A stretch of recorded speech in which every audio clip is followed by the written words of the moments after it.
Hi everyone, welcome back to the Cartel YouTube channel. We're here with Sean Dynes. So what did you do this weekend? Hiya. So I got top 4 in Irish Nationals after getting first in Swiss. I was on Azamina Yummy. This is now recorded after the ban list reveal, so rip to Cupsy to 1, you were a real guy. So 11 rounds of Swiss over 2 days. I went in with the impression of I will just not play KT. I will not play against Kilchun and I will be perfectly fine. And I did okay until round 11 where I played Cormac.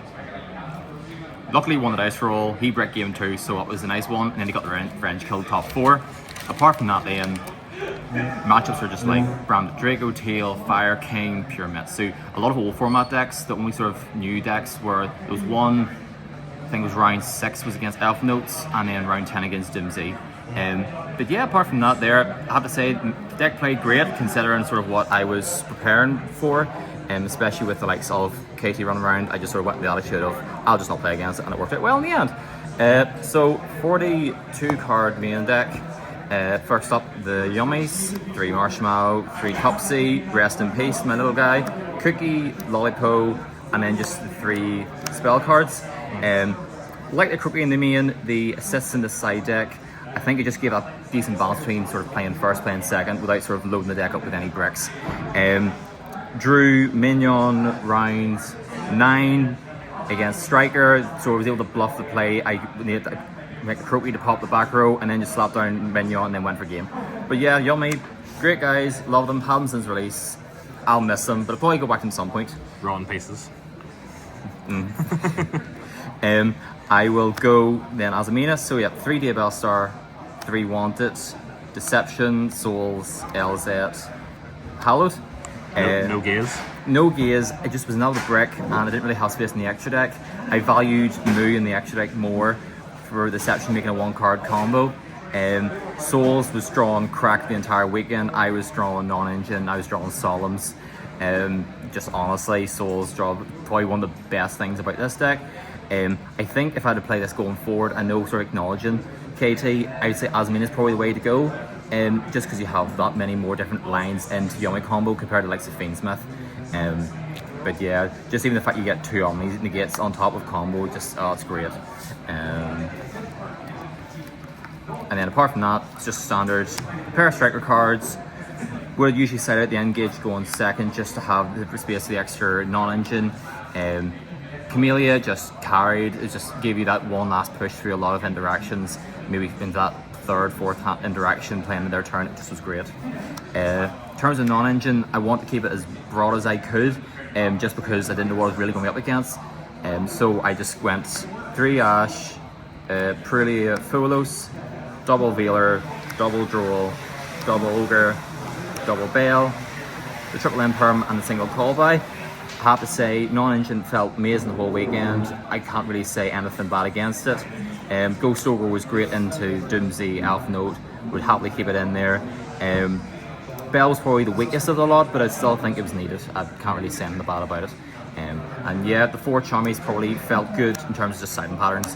I usually play 5, but just felt better, as I say, in the sighting patterns. Extra decks, pretty standard, nothing really to comment about. For the Yummies, just 1 Snatchy and then 1 of each of the Synchros. Yeah, can't really fault it. And then Starham, Reclaya, Zalin, Daybell. Zalin, just amazing. No Metal Marcher or Integrator lines, just was a bit too cloggy. The extra draw is nice, but you're not really going to get it that often. For Azamina, just Sylvia, Reclaya, and D-Mod. Once again, just amazing. Just play through interaction like crazy. I think between your Daybell Star lines and your Cupsy lines, if you drew both, you're playing through nearly everything your opponent was throwing at you. Camellia and Kagari for Striker. Camellia honestly just was crazy. I finally resolved its second effect. Round 1 against Centurion Testina, which is a strange matchup to say the least.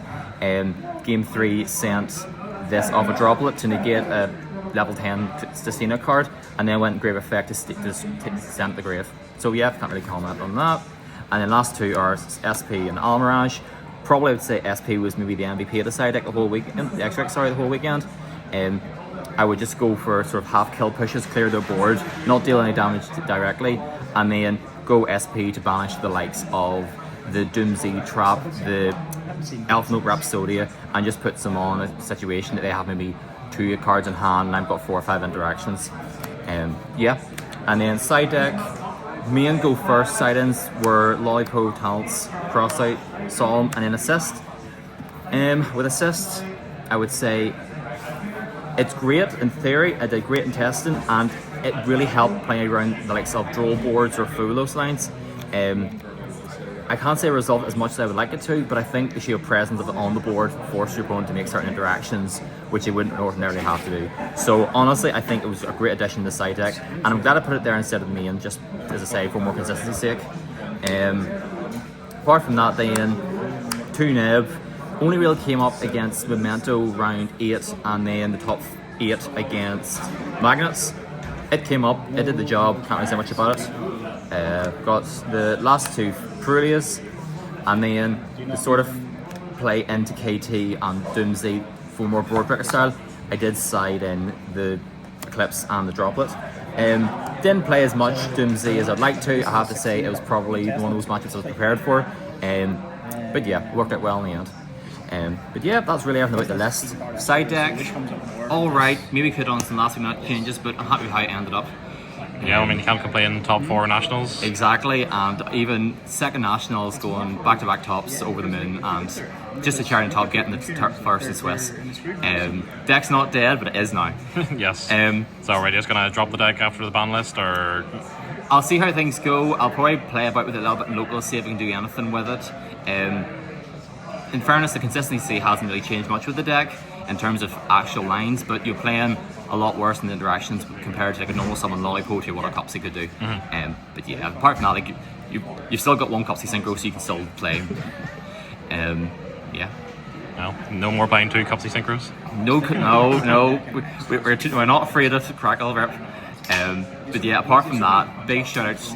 So first up has to be Ethan. Ethan came down with me, travelled, he was just amazing, gave me support, brought me food, helped me with the side deck and everything the night before. Honestly, couldn't have done it without him. Apart from that, definitely a shout out to the guys here in Rebut. Just helped me with testing. Alex was great, he sat with me for 3 hours just to teach me how to play Doomsday. Camilo taught me how to play Elf Note. Couldn't have done it without them. And then just apart from that, yeah, just shout out to everyone who got me along the way. Well, yeah. Congratulations, well done, and Thank you very much. We'll see you again on the channel. Hopefully so.